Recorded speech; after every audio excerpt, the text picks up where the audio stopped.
इसका तर्जुमा क्या है? आप फरमाते हैं इसका मतलब ये है कि जितनी कोई बंदा नेकी करे, अगर उसके मुताबिक नेकी कर दी जाए तो वो बदला होती है, और अगर थोड़ी बढ़ा के की जाए तो वो एहसान होती है। फरमाया रब करीम फरमाते हैं इस तरह करो, जरा सोच लो बचपन से लेकर आखिर तक, जहां तक तुम मौजूद हो, तुम्हारे माँ बाप ने तुम्हारे साथ क्या किया है।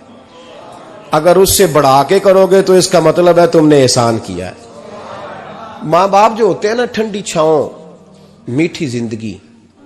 माँ अनपढ़ भी हो ना तो कम से कम यूनिवर्सिटी होती है, और बाप अगर बिल्कुल अंगूठा छाप भी हो ना, किसी कॉलेज में, मदरसे में, इदारे में ना पढ़ा हो, तो बेटे के हक में जिन चीजों की जरूरत होती है वो सारी अल्लाह बाप को अता करके भेजता है।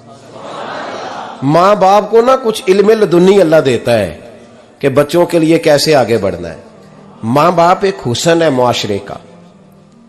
रब तबारक व तआला की देखे ना, अल्लाह अकबर, दुनिया में किसी की मोहब्बत जांचनी हो ना तो मोहब्बत की तमसील दी जाती है। वतिलकल अमसालु नदरिबुहा लिन्नास, अल्लाह लोगों के समझने के लिए मिसालें बयान फरमाता है।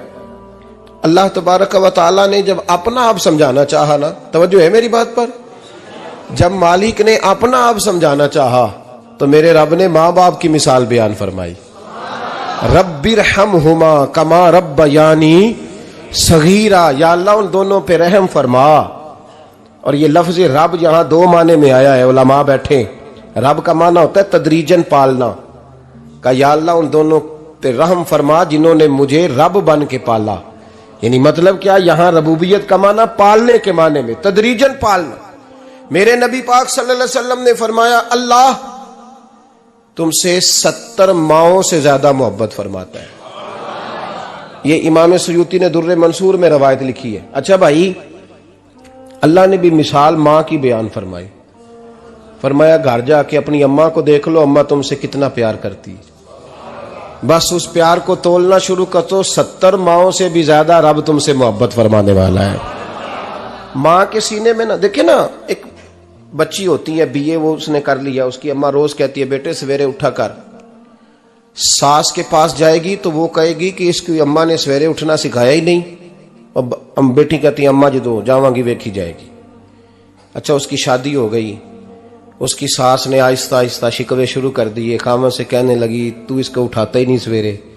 वो भी कहता है कमरे में जाके अम्मा शिकवा करती है तू उठती नहीं। और बच्ची लाडली थी, वो नहीं थी उठती टाइम पे।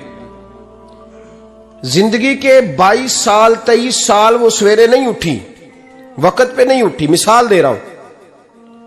फिर उसी बेटी को अल्लाह ने एक बेटा अता कर दिया। सुबह 100 आवाज उसकी अम्मा देती थी पर उसकी आंख नहीं खुलती थी, लेकिन उसी बेटी का बेटा सहरी के वक्त हल्का सा रोता है। सारी दुनिया सोई है पर अम्मा उसकी फटाफट जागती है, फटाफट जागती है। एक आदमी था तो उसकी बीवी इंतकाल कर गई, उसने तलाक दे दी। 10-11 साल का उसका बेटा था, उसने दूसरी शादी कर ली। एक दिन अपने बेटे से कहने लगा बेटे वो सगी अम्मा ठीक थी या ये वाली ठीक है? तो बेटा कहने लगा अब्बा जी ये ठीक है, वो सगी अम्मी झूठ बड़े बोलती थी, सगी अम्मी झूठ बड़े बोलती थी, झूठी थी, ये सच्ची है। उसने कहा बेवकूफ तेरी मां झूठी थी। उसने कहा अब्बा बड़ी। कहा किस तरह? कहने लगा अब्बा जी मैं ना, कभी आपको पता मैं शरारती हूं, कभी मैं शरारत करता था ना, कोई बर्तन तोड़ देता था तो मेरी सगी अम्मा मुझे थप्पड़ मार के बाहर निकालती थी, कहती थी मैं ताला लगाऊंगी बावर्ची खाने को, तुझे सारी रात रोटी नहीं देनी, तू आज भूखा ही रहेगा, बिल्कुल नहीं देना, सारी रात नहीं देना। बड़े दावे करती थी, कस्में उठाती थी, पर बड़ी झूठी थी।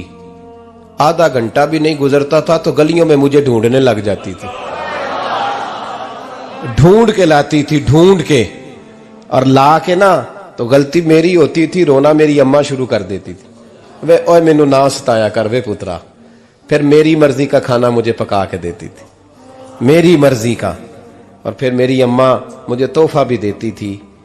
अब्बा जी वो झूठी थी, पहले कह रही थी सारी रात नहीं देना, अब आधा घंटा, ये बड़ी सच्ची है जवाब भाई है। मैं शरारत करता हूं तो थप्पड़ मार के निकाल देती है, कहती है रोटी नहीं देनी। फिर मैं सारी रात रो के गुजारता हूं पर नहीं देती। ये सच्ची है, वो झूठी थी। तू मां के दर्द को क्या समझे।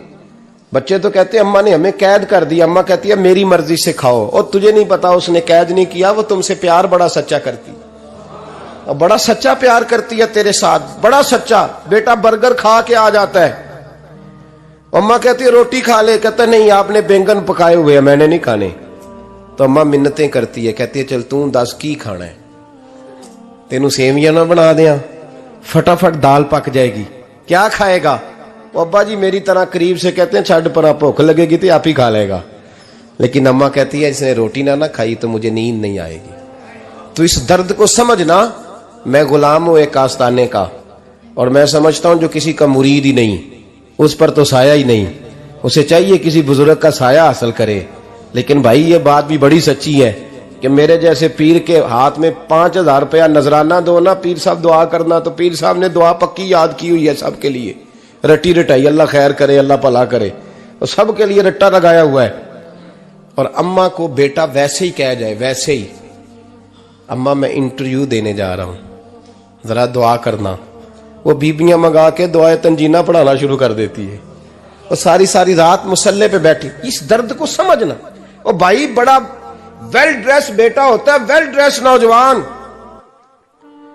वो 18,000 का जोड़ा पहनता है, 7,000 का जूता खरीदता है, वो कीमती किस्म की घड़ी इस्तेमाल करता है।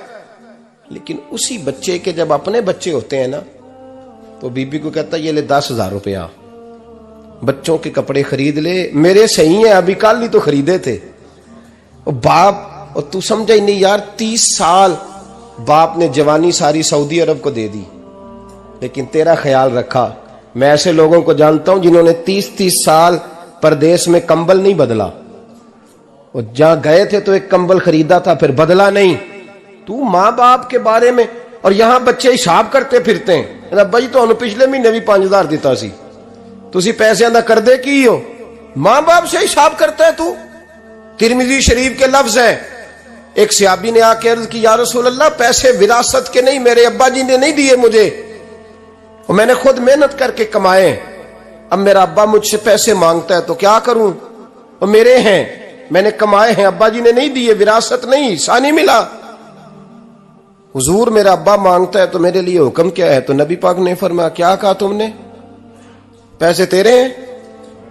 कहा हुजूर हाँ। तो फरमाया अब्बा किसका है?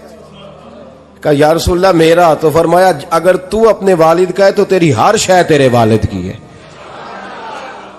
तू भी तेरे वालिद का है तो तेरा माल भी तेरे।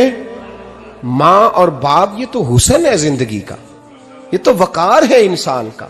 जब तक मां बाप का हाथ पकड़ के चलोगे ना, रास्ते सीधे रहेंगे, और जिस दिन उंगली छोड़ के सड़क पे निकलना पड़ा ना, सर चकराने लगेगा। याद रखना ये बड़ा मुश्किल काम होता है। लोगों का तो रुख ही उस दिन वादे होता है जिस दिन आदमी साये से महरूम होता है। अम्मा तो कमरे में पड़ी हो ना, औरंगजेब आलमगीर की मां फौत हो गई, 350 कमरा था महल का, और अम्मा 12 साल टांगों से माजूर रही औरंगजेब आलमगीर की। अम्मा 12 साल कमरे से निकल नहीं सकी, साथ ही वाशरूम था या जो भी उस दौर में तरीका था। औरंगजेब जब महल में आते थे तो फिर भी सीधे अम्मा के पास जाते थे, और जब वापस निकलते थे फिर भी अम्मा के साथ। औरंगजेब की मां का जनाजा उठा तो औरंगजेब ने रोना शुरू किया। फिर सालों बीत गए पर उसके आंसू खुश्क नहीं होते थे। एक शख्स ने कहा तेरी कोई अनोखी मर गई है, सारी दुनिया की मरती हैं। उसने कहा मैं बादशाह हूं, 24 घंटे लोगों का आना जाना है, बड़े दबदबे हैं, बड़े डेरेदारियां हैं, बड़ी भैंसें, बड़ी गायें, बड़े खाने वाले, बड़े लांगरी। मेरी मां बूढ़ी थी, एक कोने में पड़ी रहती थी, पर जब से वो गई है ये मुझे महल नहीं लगता, मुझे कब्रिस्तान लगता है। मुझे लगता है ये कब्रिस्तान है। मां और बाप तो तेरी नेमत है भाई। हम बच्चे, हमारे आजकल के बच्चों ने एक मसला बड़ा पक्का याद कर लिया, कहते मौलाना पीर साहब पसंद की शादी करना जायज नहीं। मैं कहता हूं साहब और भी बड़ी चीजें जायज है, सिर्फ एक ही शय जायज रह गई है। रसूल पाक सल्लल्लाहु अलैहि वसल्लम सिवाय अल्लाह के किसी के पाबंद नहीं, किसी के पाबंद नहीं। पर जनाब सैयदा खतीजतुल कुबरा रदी अल्लाह ताला अन्हा ने पैगामे निकाह दिया, या रसूलल्लाह मैं शादी करना चाहती हूँ, हुजूर किसी के पाबंद नहीं।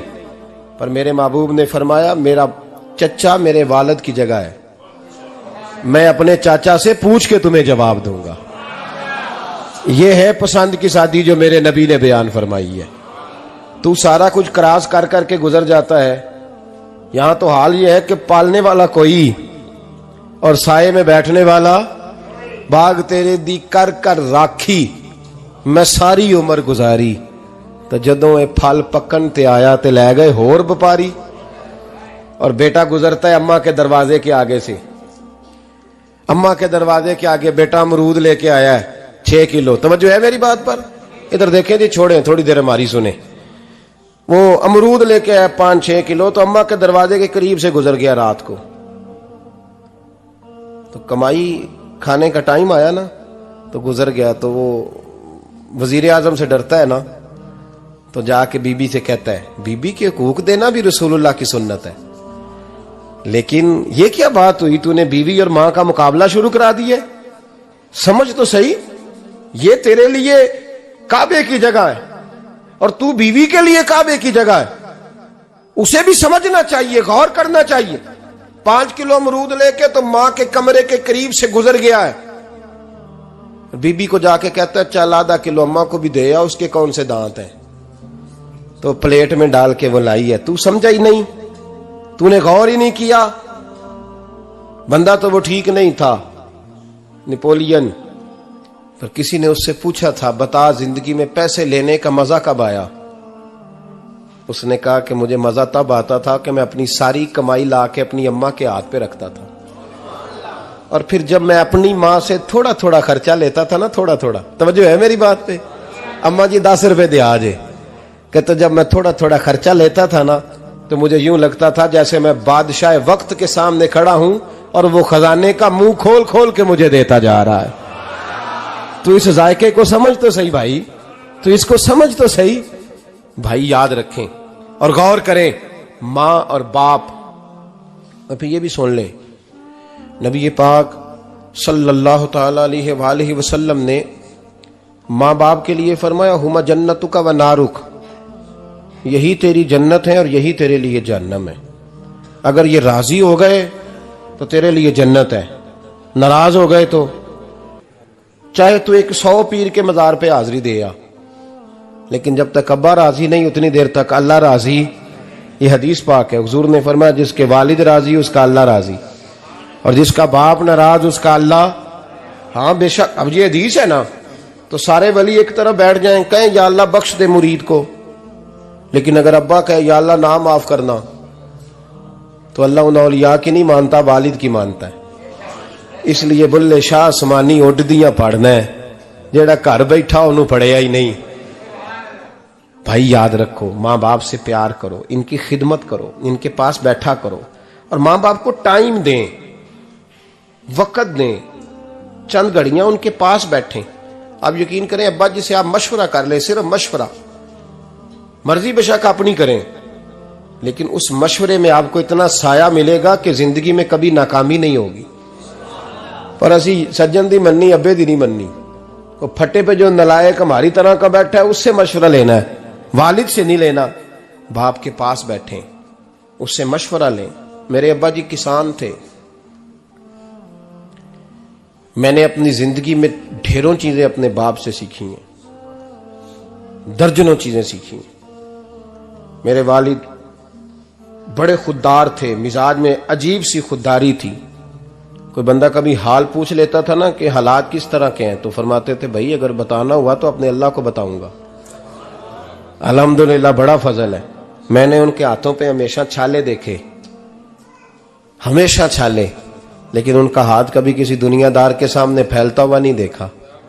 लोग मुझे कहते हैं आप किस पीर साहब के साहबजादे हैं, तो मैं कहता हूं मैं उस पीर का साहबजादा हूं जिसने मेहनत करके हलाल की कमाई खाई सारी जिंदगी। ये लोग पीर नहीं होते, ये मुर्शिद नहीं होते, और मैंने दर्जनों चीजें सीखी उनसे। तो सीखने तो बैठ, तुझे हजारों चीजें मिलेंगी। भाई अपनी जिंदगी में माँ बाप की तरफ देखो, सबसे जरूरी काम है इन्हें वक्त दो। अम्मा के ओ भाई बड़ा मुश्किल है दुनियादारों से तारीफ कराना, ते अम्मा दे कोल ते एवं 2 मिनट राती बईए ना आखी अम्मा पैर कटे ना रजाई चो तेरे घुट छड़ा, ते अम्मा कहती जा मेरा पुत्र थकिया आया तू सो जाके, मैं कदों काम लगी सा, मैं कदों हल वाहन डई सा, जा सो जा जाके। बस ये कार्रवाई है। तूने 2 मिनट के लिए कह दिया, सवेरे पूरे मोहल्ले में तेरी अम्मा कहेगी अल्लाह मेरे पुत्र वर्गा पुत्र सारिਆਂ ਨੂੰ दे। राती आउंदा है ते मैनू घुट के सौंदा है, अल्लाह घुटिया कोई नहीं सुना भी कार्रवाई पाई सू, लेकिन वो सबको बताती है। तो भाई इतनी कीमती चीज और तू छोड़ के मैं कभी जलसे से देर से आता था ना, अब तो जाता नहीं ज्यादा जगहों पे, कोशिश करता हूं कि चलो माहौल के मुताबिक, थोड़ा खुश्क आदमी हूं तो हर जगह सेट नहीं हो पाता, इसलिए कम जाता हूं। तो कभी रात को आते थे ना देर से, मेरी अम्मा जी शुगर की मरीज थी, तो मैं छोटे भाई को फोन करता था कि अम्मा जी सो गए, कहते सो गए। मैं कहता था कि तू ना इस तरह कर, नीचे आ जा, 2 बज गए, वो शुगर की मरीज है, आंख खुल जाए ना तो दोबारा लगती नहीं बुजुर्गों की, तो तू दरवाजा खोल दे, अंदर दस्तक दी तो दिक्कत होगी। तो मैं जूते उतार के अंदर दाखिल होता था, तो पहला कदम रखता था तो मेरी अम्मा बोल पड़ती थी पुत्र आ गए, आ गए। ओ भाई तू इस दर्द को समझना, कोई तुझे मिलेगा, कोई मिलेगा तुझे ऐसा। अब मैं दूर दराज भी चला जाता हूं, उनकी जिंदगी में नहीं जा पाया, कहते हमने नहीं जाना, घर में रहना है, इस कैफ को समझ ले, इस दौलत के करीब हो जा। हजरत अबू हुरैरा रदी अल्लाह ताला अन्हु फरमाते हैं मेरी अम्मा बूढ़ी थी, मैं उनकी खिदमत करता था। बाप की खिदमत और माँ की खिदमत सबके हिस्से में नहीं आती, ये रब जिसे महबूब रखता है उसे ये मौके अता करता है। खुश नसीब है जिसे बूढ़ा बाप मिले और वो नौकरी करे, खुश किस्मत है जिसको बीमार माँ मिले और वो नौकरी करे।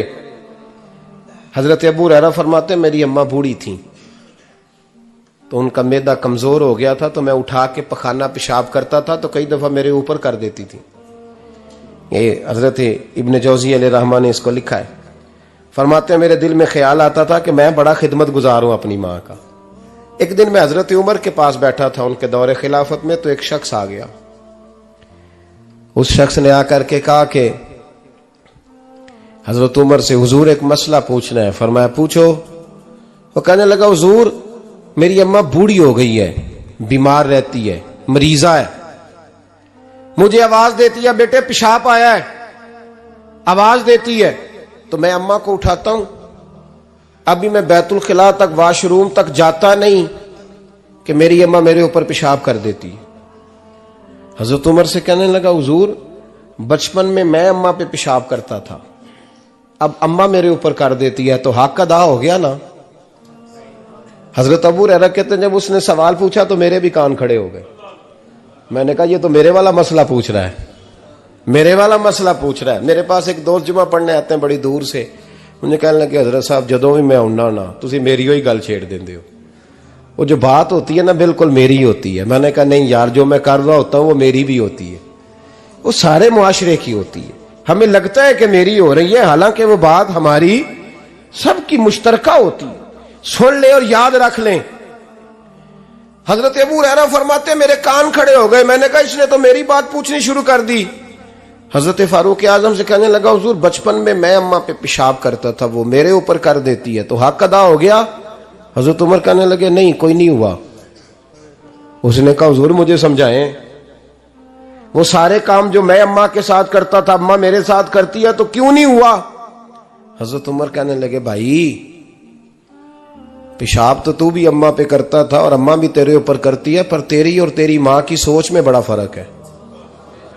उसने कहा हुजूर किस तरह, तो क्या जवाब है सैयदना फारूक आजम का, लौ काना नबिय्यम बाद लकाना उमर इब्न खत्ताब।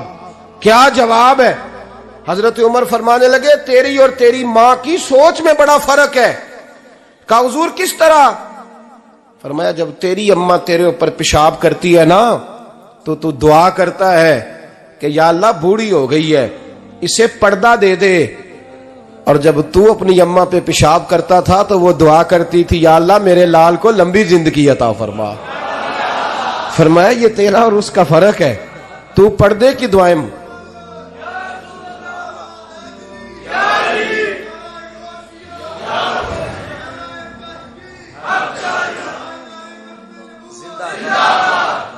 सुने अजीजों, कहा जब तेरी और तेरी मां की सोच में, और नबी पाक सल्लल्लाहु अलैहि वसल्लम ने फरमाया है जितने भी गुनाह इंसान करता है ना, अल्लाह करीम सजा को रोक देता है, कयामत में सजा देगा। और जो माँ बाप का नाफरमान है ना, उसको दुनिया में भी सजा मिलेगी। जो माँ बाप का नाफरमान है उसे दुनिया में भी, आप यकीन करें, बच्चे थोड़ा सा पड़ जाते हैं बेचारे, तो माँ बाप से कहते हैं अब्बा जी तुसी पुराने दौर दे हो, तो की पता होवे, और तुझे पता ही नहीं भाई, तुझे खबर ही नहीं, ये पुराने दौर के नहीं, तू बेवकूफों के दौर का है, तू समझ ये कोई तालीम है। अकबर अलाहाबादी ने कहा था हम ऐसी लाखों किताबें काबिले जब्ती समझते हैं, जब्त करने को दिल करता है, हम ऐसी लाखों किताबें काबिले जब्ती समझते हैं जिनको पढ़ के बेटे बाप को खबती समझते हैं। बात है करने वाली, मां और बाप इतना बड़ा दर्जा है। और भाई सुन लो और इस बात को याद रखना, दुनिया में सियाबी होने से बड़ी विलायत कोई नहीं।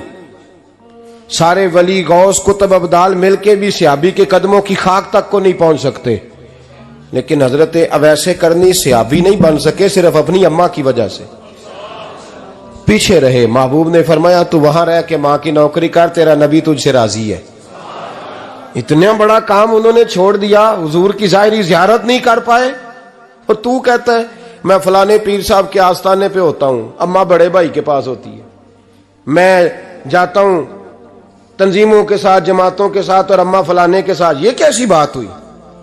ये किस तरह का मसला हुआ? जो तेरी ड्यूटी है उस ड्यूटी को पहले अदा कर, नौकरी को पहले कर, फराइज का अदायगी पहले कर। तू फर्ज छोड़ के नफल के पीछे जा रहा है, इस काम को पहले सर अंजाम दे। मेरे नबी पाक सल्लल्लाहु अलैहि वसल्लम ने फरमाया वालिदैन के नाफरमान को दुनिया में सजा मिलती। हजरत मालिक बिन दिनार रहमतुल्लाह ताला अलैह फरमाते मुझे अल्लाह ने 60 हज करने की तौफीक अता फरमाई। कितने? बोल के बताएं। जिस बंदे के पास इतने पैसे हों कि हज पे जा सके, आ सके, और जितने दिन रहना है घर वालों को खर्चा दे सके, उस पर हज करना फर्ज है। पता है आपको, उस पर हज करना। इसलिए बयान कर रहा हूं कि हज की दरखास्तें जा रही हैं। हम पता क्या कहते हैं? हम कहते हैं बच्चे बड़े होंगे, शादी करूंगा, फिर जाऊंगा। ये किसने फतवा दिया है? ये किससे आपने पूछा है? वो जब बड़े होंगे उनकी शादी की चीज उस वक्त आप पे फर्ज होगी। अभी जो फर्ज है उसको अदा करें। और ये तिरमिजी शरीफ की हदीस है, याद रख लें। नबी पाक सल्लल्लाहु अलैहि वसल्लम ने फरमाया जिस पर हज फर्ज था उसने किया नहीं, बगैर हज किए मर गया, या यहूदी होके मरेगा या ईसाई होके मरेगा। इतना बड़ा हुक्म है हज के हवाले से, लेकिन लोग इंतजार करते रहते हैं पता नहीं किस चीज का। जब आपको अल्लाह मौका दे, हिम्मत दे, तो पहली फुर्सत में ये फरीजा अदा करें, ये जरूरी काम है। हजरत मालिक बिन दिनार फरमाते मैंने 60 हज किए। एक हज के मौके पर मैंने बड़ा रश देखा, लाखों का इज्तिमा हुआ। मेरी बातों की समझ तो आ रही है ना आप दोस्तों? जो नहीं बोल रहे उन्हें भी आ रही है ना? अल्लाह जज़ा दे। कहते हैं लाखों का मजमा था, तो मेरे दिल में ख्याल आया, मैंने कहा अल्लाह इतने लोग आए हैं, इनका हज कबूल भी हुआ है कि नहीं? फरमाते मैं सोच रहा था तो रात को ना ख्वाब में मैंने किसी कहने वाले को कहते हुए सुना कि सब का कबूल हो गया। बल्ख का रहने वाला मोहम्मद बिन हारून बल्खी है, उसका हज कबूल नहीं हुआ। फरमाते शहरों के अलग-अलग खैमे लगते थे। अब भी आप हज करने जाएं तो पाकिस्तानियों की रिहायशें अलग होती हैं, इंडियन की अलग, बांग्लादेश के अलग, मिस्री, यमनी, सब लोग अलग-अलग रिहायशें होती, झंडे लगे होते हैं मुल्कों के। कहते मैंने सवेरे उठ के ढूंढना शुरू कर दिया, ढूंढता हूं वो बंदा मिले। कहते जहां बल्ख शहर के लोग रहते थे वहां चला गया। तो मैंने लोगों से पूछा तुम में मोहम्मद बिन हारून बल्खी कौन है? लोग कहने लगे वो तो बड़ा नेक आदमी है, परहेजगार है, बड़े भोले भाले, बड़े अल्लाह वाले, रियाज आपको बस हम ही जानते हैं, वो तो बड़ा नेक है, परहेजगार आदमी। कहते मैंने कहा अच्छा कहां है? उन्होंने कहा पहाड़ के पीछे उसने खैमा लगाया हुआ है, सारी रात इबादत करता है, सारा दिन रोजा रखता है, कायमुल लैल है, साइमुद दहर है। क्या बात? फरमाते हैं मैं उन लोगों की बात सुन के हैरान हो गया कि मुझे क्या बताया गया, ये क्या कह रहे हैं। फरमाते हैं मैं पहाड़ के पीछे गया। हजरत मालिक बिन दिनार अलैहि रहमा फरमाते हैं जब मैं वहां पहुंचा तो मैंने उस शख्स को मुसल्ले पे बैठे देखा। कसरत इबादत के आसार उसके वजूद पर नजर आ रहे थे। सीधा बाजू उसका कटा हुआ था। फरमाते 2 रकते मुकम्मल करके ना मैंने उससे अस्सलामु अलैकुम कहा तो मुझे कहने लगा वालेकुम अस्सलाम, आप मालिक बिन दिनार हैं। मैंने कहा बड़ी इसकी फिरासत है। फरमाते फिर उसने ठंडी सांस ली, कहने लगा आपको ख्वाब आई होगी कि मेरा हज कबूल नहीं हुआ। फरमाते हैं मुझ पर और बिजली गिरी कि क्या कह रहा। फरमाते मैंने कहा यार लोग भी तेरी तारीफ कर रहे हैं और तेरी बसीरत भी बड़ी है, तो ये माजरा क्या है। कहने लगा आप ना पूछें। ये कह के उसने रोना शुरू किया, देर तक रोता रहा। मैंने कहा नहीं यार तू बता। कहने लगा नहीं आप ना पूछें, आप नाराज होंगे। मैंने कहा मैं नहीं होता, तू बोल ना। कहने लगा हुजूर 24 साल हो गए मुझे हज करते हुए, 24वां हज है मेरा, और हर साल कोई अल्लाह का वली आके बताता है कि जा चला जा तेरा कोई नहीं कबूल हुआ। बेपरवाही वेख सज्जन दी जिथे किसे दी पेश ना जावे, उन्हें ताजा वाले दर दर रोले ते मंगते तख्त बिठावे। आजम किसे नु कारा मिलदा ही कोई काबे ओ खाली आवे। कहते हैं उसने मुझे कहा हुजूर 24वां हज है, हर साल कोई बताता है। मैंने कहा तेरी गलती। कहने लगा मैं अपनी मां का नाफरमान। मैंने कहा वाकया क्या हुआ। कहने लगा हजरत अल्लाह ने मुझे दौलत दी, माल दिया, जमीनें दी, तो मैं अय्याश हो गया। आप यकीन करें अल्लाह लोगों को माल देता है तो वो समझते हैं मेरी चालाकी से आया है, मैं तेज बड़ा था इसलिए आया है, नाफरमान होते हैं। लेकिन जो रब लेना जानता है, देना जानता है, वो लेना भी। वारस शाह मान करी ना वारसा दा, रब बेवारसा करके मार दई। लोग बड़े स्मार्ट बन जाते हैं, उनकी गुफ्तगू में बड़ा तकब्बुर होता है, उनके निगाहों के अंदाज में बड़े, वो कहते हैं ओहो सब लोग बेवकूफ हैं, सिर्फ मैं सियाना हूं, काम जो सही चल रहा है। ओ भाई 1 मिनट लगता है इंसान को बादशाह से फकीर होने में। एक इमाम मालिक रहमतुल्लाह अलैह बैठे थे तो हारून रशीद आपसे कहने लगा इमाम अबू मालिक से, हजरत बताएं इस वक्त अल्लाह क्या कर रहा है। आप फरमाने लगे यार तू बड़े मोटे दिमाग का है, किस तरह के सवाल पूछता है। बादशाह था ना, कहा नहीं आप बताएं। तो इमाम मालिक फरमाने लगे तू तख्त पे बैठ के सवाल पूछता रहता है और मैं नीचे बैठ के जवाब देता रहता हूं, नीचे आ फिर बताता हूं। उसने कहा जनाब बताएं। फरमाने लगे तू सवाली है ना, तो तू नीचे बैठ और मैं ऊपर बैठता हूं। क्या जनाब आ जाए। हारून रशीद नीचे आ गया, इमाम मालिक तख्त पे बैठ गए। फरमाने लगे अब बता क्या पूछ रहा था। कहने लगा हुजूर पूछा था अल्लाह इस वक्त क्या कर रहा है। फरमाने लगे रब इस वक्त तुझे समझा रहा है कि इस तख्त पे तकब्बुर न करना, 1 मिनट लगता है मैं तुझे उठा के मालिक को बिठा दिया करता हूं, ये तुझे समझा रहा है, लिहाजा इस समझ पे कायम रहना, तकब्बुर न करना, 1 ही तो मिनट लगता है, ये तुझे समझा रहा है। तो वो शख्स कहने लगा मोहम्मद बिन हारून बल्खी इमाम मालिक बिन दिनार से कि हुजूर बड़ी दौलत थी तो मैं अय्याश हो गया था। रमजान का महीना था, अम्मा तंदूर में रोटियां लगा रही थी, मैं शराब पी के घर आ गया। हमारे यहाँ ये भी फैशन है ना, अब मेहंदी वाले दिन चौधरी साहब के डेरे पे जवान शराब पीते हैं तो पूछते हैं हाजी साहब आप तो हाजी भी हैं, तो डेरे पे मुंडे क्या करते रहे। कहते मैं डेरे तो था मैनू नहीं पता, वो कार लगे सन। हाजी साहब आपको सारा पता है और अल्लाह आपसे पूछ लेगा। यहां तो कोई आदमी चुप कर जाएगा आपके किलों की वजह से, लेकिन अर्श के मालिक को भी तो जवाब देना है कि नहीं। क्या तरीका है देखे ना, कुल वाले दिन महफिल और मेहंदी वाले दिन अल्लाह से सिर्फ दुखों का रिश्ता है, रसूलुल्लाह से सिर्फ गमों का रिश्ता है। अगर तूने ढोल ढमक्का शोर शराबा किया है शादी वाले दिन तो कुल वाले दिन भी बजा, तेरा पता चले, जनाजे पे भी बजा। क्या तमाशा है। मजहब सिर्फ रस्म है, जरूरत है, कोई मर गया तो कुरान पाक खोल लो, बाकी जो मर्जी करो। हज भी कीती जांदे हो, लहू भी पीती जांदे हो, खो के माल यतीमां दा भेज मसीती जांदे हो, फट दिलां दे सींदे नहीं, टोपियां सीती जांदे हो, नफ्स ते छुरी फेर दे नहीं, बकरे कीती जांदे हो, फर्ज भुलाई बैठे हो, नफला नीति जांदे हो, ओ दसो ते सही बुल्ले नू ए की कुछ कीती जांदे हो, ओ दसो ते सही बुल्ले शाह नू की कुछ कीती जांदे हो। कोई तरीका है? कोल शरीफ पे मौलवी साहब तशरीफ लाइएगा, अब्बा जी के कोल है, तो मैं तो कहता हूं बजा ना बैंड बाजे वाला आज भी, तेरा पता चले कि ये दो काम कैसे होते हैं। तू किस तरह दो कश्तियों का, समझ नहीं आती बात की। मैं तो जाता ही नहीं बैंड बाजे वाली शादी पे, मैं कहता जिनको मर्दी पढ़ा लो ने कहा, हमसे नहीं दो काम होते, अल्लाह रोजी देने वाला है, एक ही करते हैं। दो रंगी छोड़ के यक रंग हो जा, सरासर मोम हो जा या संग हो जा, मौज करो। हम इस चक्कर में पड़ते ही नहीं, हम वो रास्ता ही छोड़ देते हैं जो हमारी तबीयत के मुताबिक नहीं होता, बस खत्म हो गई बात। इसलिए गौर करें और याद रखें इस बात को। इमाम मालिक बिन दिनार रहमतुल्लाह अलैह फरमाते हैं, मुझसे कहने लगा पैसे आए तो मैं अय्याश हो गया। रमजान का महीना था, असर के बाद मेरी अम्मा इफ्तारी की तैयारी कर रही थी, मैं गया, मैंने कहा शराब पी हुई, अम्मा रोटी दे, तो अम्मा कहने लगी शर्म कर, शर्म कर, रोजा रखा नहीं तो जिन्होंने रखा है उनका तो ख्याल कर। कहते अम्मा की बात का मुझे गुस्सा लगा, मैं कहा करता हूं बदनसीब है वो बेटा जिसका बाप उससे बात करते हुए डरता है कि पता नहीं कहां से बोलेगा। बदनसीब नहीं वो बेटा जिसकी मां उससे बात करते हुए सहम जाती है कि पता नहीं कौन सी बोली बोलेगा। बदनसीब नहीं कि मां बाप भी जिससे खोल के बात ना कर सके।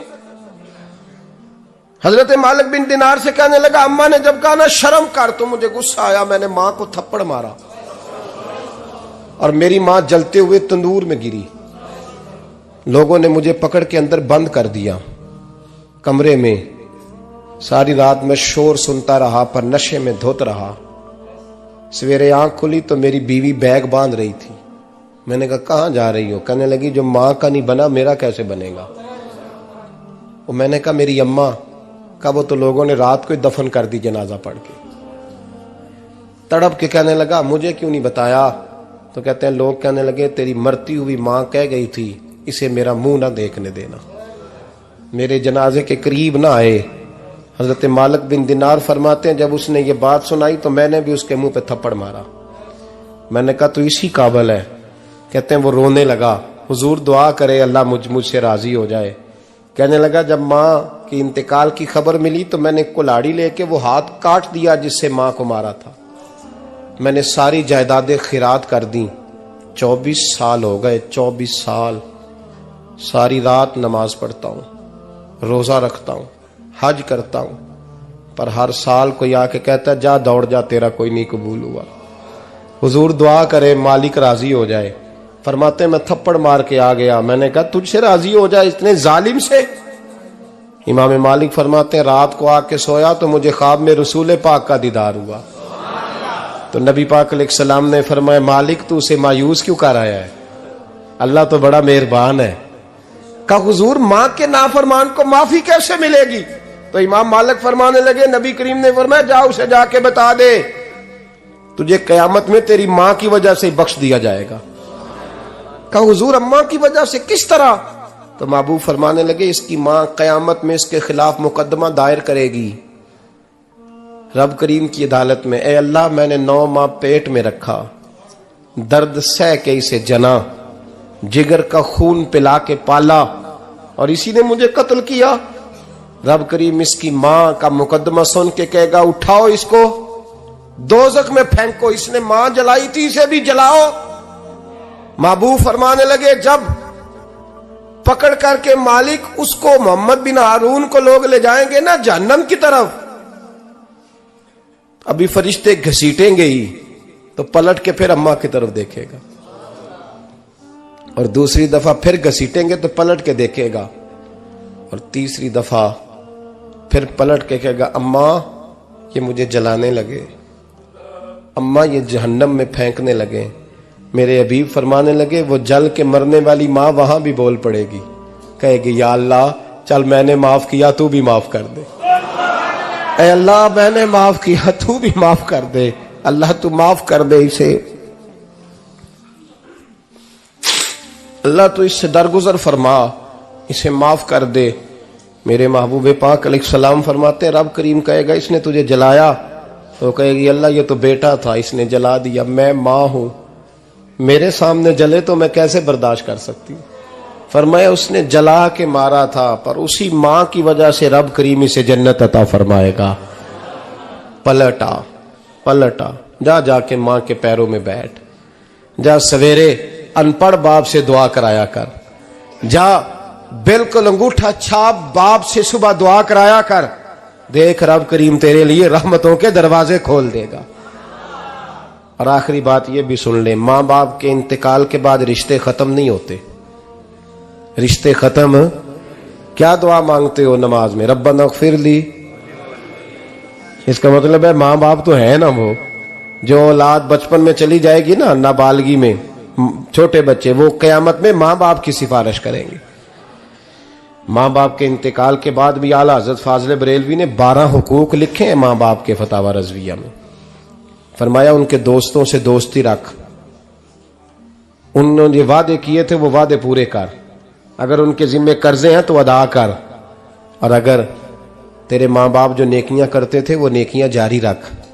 और इमाम जलालुद्दीन सुयूती ने शरह सुदूर में लिखा है, जमीन पे रह के गलत काम ना करना, वरना फरिश्ते कब्र में जाके तेरे माँ बाप को कहेंगे तो कितनी बुरी औलाद पैदा करके आया। और फरमाया तो दुनिया में रह के अच्छे काम कर, चाहे दुआ मांग चाहे ना मांग, फरिश्ते कब्र में जाके कहेंगे क्या बात है तुम्हारे बेटे की, कैसा लाल पैदा किया है, दुनिया खैर से भर दी है। और भाई मुझसे कोई बंदा पूछे ना कि माँ बाप को इसाले सवाब का सबसे बेहतरीन तरीका, तो मैं कहता हूं बेटे नमाजी हो जाओ। क्या कर? ताकि हर नमाज की आखिरी रकत में तो कहे रब्बना इग़फिर ली। नमाज अल्लाह की, जिक्र माँ बाप का, अल्लाह ने रख दिया है। रब्बना इग़फिर ली हर नमाज की हर आखिरी रकत में खत्म शरीफ पढ़ा जाएगा। और नमाज के अंदर पढ़ेंगे इंशाअल्लाह ताला, पढ़ेंगे नमाज इंशाअल्लाह, वादा नहीं करा रहा। दाढ़ी किसकी सुन्नत है? नहीं, जिन्ना नहीं रखी हो बोलो, जिन्ना रखी हो तो बोलन डाया ने। किसकी सुन्नत है? तो सरकार के गुलामों ने रखनी है, किसी और ने रखनी है? गुलाम कहते हैं अभी हम नेक ही नहीं, नेक होंगे तो रखेंगे। वो खुदा के बंदो, नेक तो सारी जिंदगी बंदा नहीं होता। कभी किसी ने दावा किया है वली गौस कुतुब ने कि अब मैं बिल्कुल गुनाह नहीं करता, मैं पाक साफ हो गया हूं? किया है कभी? ये शैतान का वसवसा है। दाढ़ी हुजूर की सुन्नत है, और रखो तो नबी पाक की मर्जी के रखो, पूरी मुट्ठी रखो, अपनी मर्जी की ना रखो। जितनी मुझे अच्छी लगती है उतनी मैंने रख ली। एक मुट्ठी दाढ़ी रखें। सारी दुनिया की ट्रेनें गुजरती हैं तो गुजर जाएं, नमाज का वक्त नहीं गुजरना चाहिए। बस खत्म हो गई बात। दुनिया तो चंद रोज है, ओ पईयां दिस दियां कबरां जिन्हां ते फुल पे, उधरों कोई नहीं जी आमदा ते इधरों लखां गए। नमाज सबसे पहले, इसलिए कि रब रसूल के बगैर हमारा गुजारा ही नहीं, गुजारा ही नहीं। नमाज, कुरान पाक और दुरूद सलाम, ये कज़ा होना ही नहीं चाहिए, जो मर्जी हो जाए। और साथ साथ सुन्नत और शरीयत का लिहाज करना सीखें।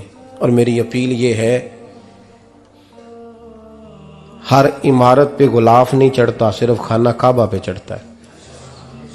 हर किताब का गुलाफ नहीं होता, सिर्फ कुरान पाक का होता है।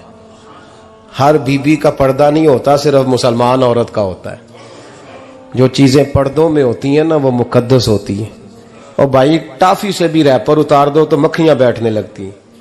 तो जो बीबी पे पर्दा होगी उस पे बुरी नजरें नहीं जमेंगी। ड्यूटी है आपकी, बेटियों को पर्दा कराएं, बहनों को पर्दा कराएं, माँ बाप माओं को गुजारिश करें। पर्दा हुस्न है मुसलमान का। जिस घर में पर्दा रहता है उस घर में अल्लाह के फरिश्ते रहमत नाज़िल फरमाते हैं। ये कोई फैशन, कोई तरीका, कोई मतलब ही नहीं इन चीज़ों का। बापर्दा करें अपने घरों को। दुआ करता हूँ अल्लाह तबारक व तआला मेरी इस हाज़िरी को कबूल फरमाए। अल्लाह आप सबका आना कबूल फरमाए। और जो कुछ मैंने कहा अल्लाह तबारक व तआला हमारे दिलों में, हमारी रूहों में इस जज्बे को जागुज़ी फरमाए। आखिर दावाना अल्लाह सलामत रखे। अब काफी नहीं हो गया काम? मैं तकरीर भी इतनी करता हूँ 35-40 मिनट की, यहां तो कुछ ज्यादा हो गई है मेरा ख्याल है। तो थोड़ी बात करने की कोशिश किया करता हूँ। चलो मेरी राय ये है कि खुराक थोड़ी हो तो हजम जल्दी हो जाती है। अरसलान साहब से मैंने कहा मेरा खाना ना पकाना। मेरा मौक़िफ़ ये है कि महफ़िलें सस्ती करनी चाहिए ताकि ज्यादा होनी शुरू हो जाए। महंगी बड़ी है, इसलिए मैं दसिया था माड़ा बंदा ते हाथ ही नहीं ना पाता। तो मैं कहा करता हूं कि कम से कम खर्चा हो। हमारे करोड़ों रुपया सालाना लगता है महफिलों पे, अगर अरबों कह दूं तो फिर भी बात गलत, लेकिन उसका रिजल्ट हमें उस तरह का नहीं मिलता जिस तरह का मिलना चाहिए। देखें ना, आपने अजमत वालदैन पे प्रोग्राम किया, मेरी राय यह है कि हुकूक ज़ौजैन पे भी होना चाहिए, और शादी से पहले हर बच्चे को मियाँ बीवी के हुकूक का पता होना चाहिए। बाद में 3 तलाकें दे के आ जाते हैं, कहते हैं मैंने पता ही नहीं सी।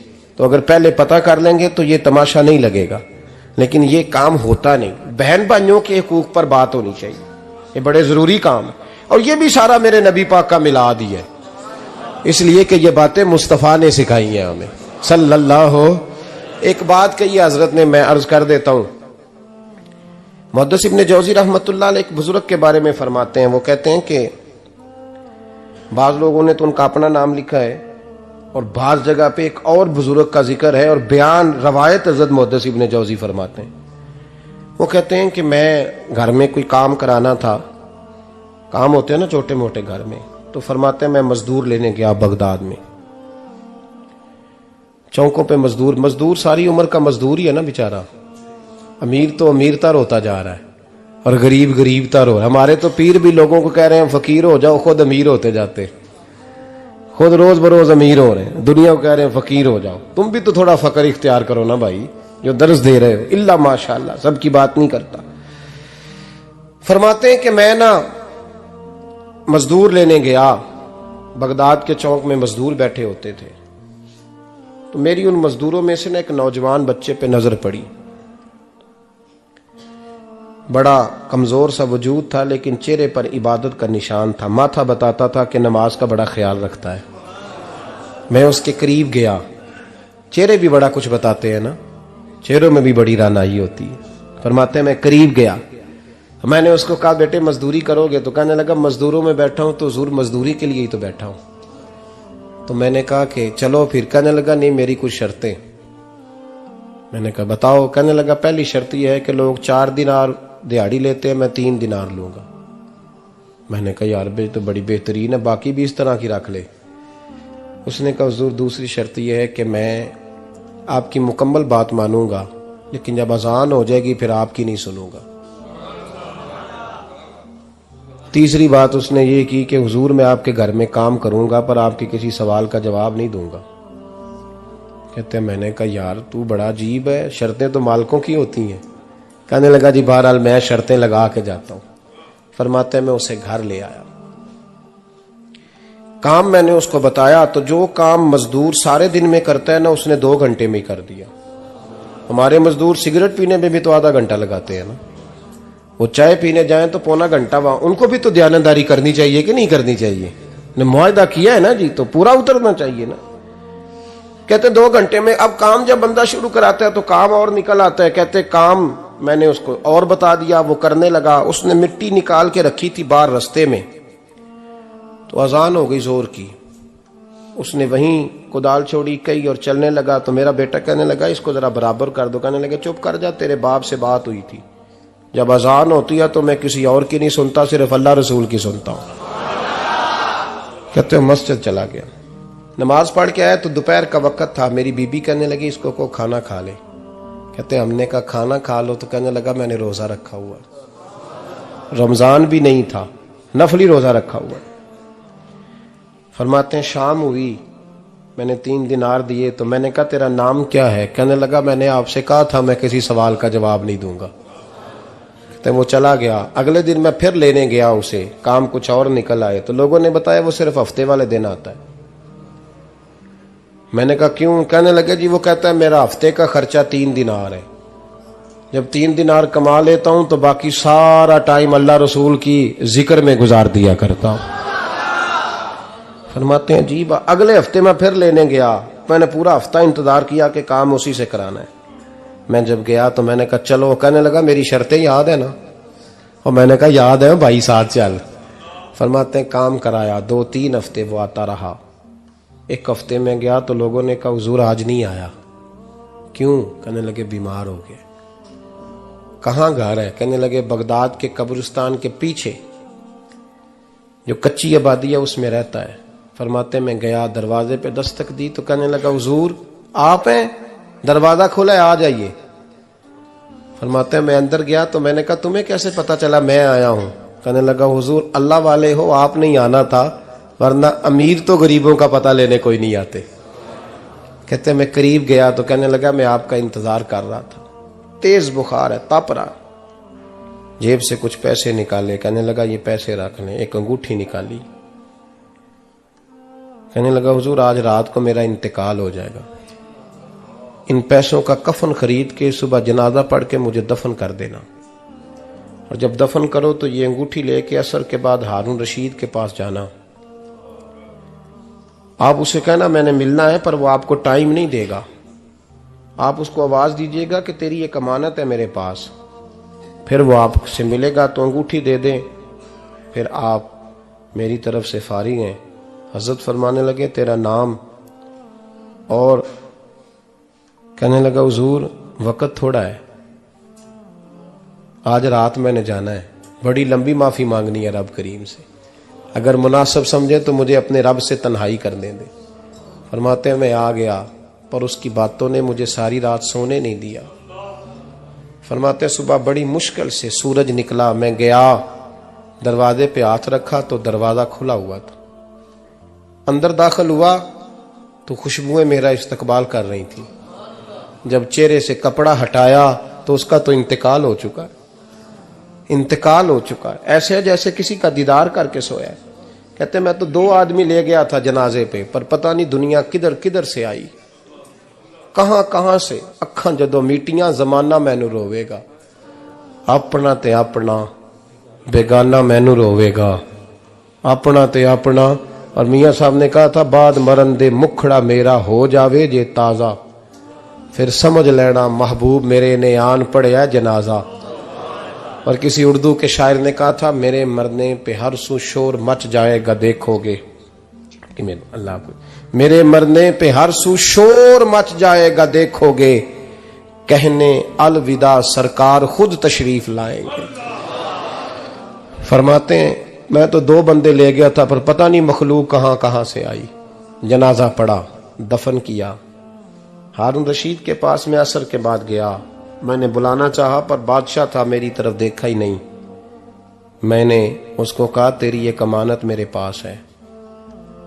फरमाते हैं वो मुझे कोने पे ले गया, क्या बात है, कमरे में बुलाया, मैंने अंगूठी दी। हारून रशीद तो चीखे मारने लगा, कहने लगा अंगूठी वाला कहाँ है? मैंने कहा वो तो इंतकाल कर गया। कहने लगा मुझे कब्र पे ले चल। कहते मैं कब्र पे लाया तो वो लेट गया, तड़प के रोने लगा। मैंने कहा मेरा कलेजा फट जाएगा, ना उसने कुछ बताया ना तूने बताया, ये कौन था? तो हारून रशीद कहने लगा ये मेरा बेटा था। मैंने कहा तेरा बेटा और मजदूर?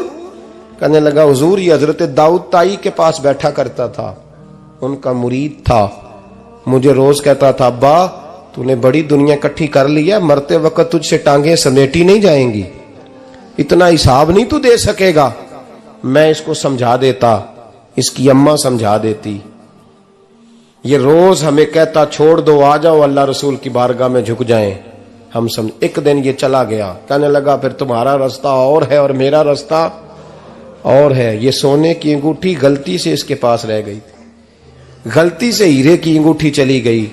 कहने लगा देखो मेरे बेटे ने आज वो भी वापस कर दी है।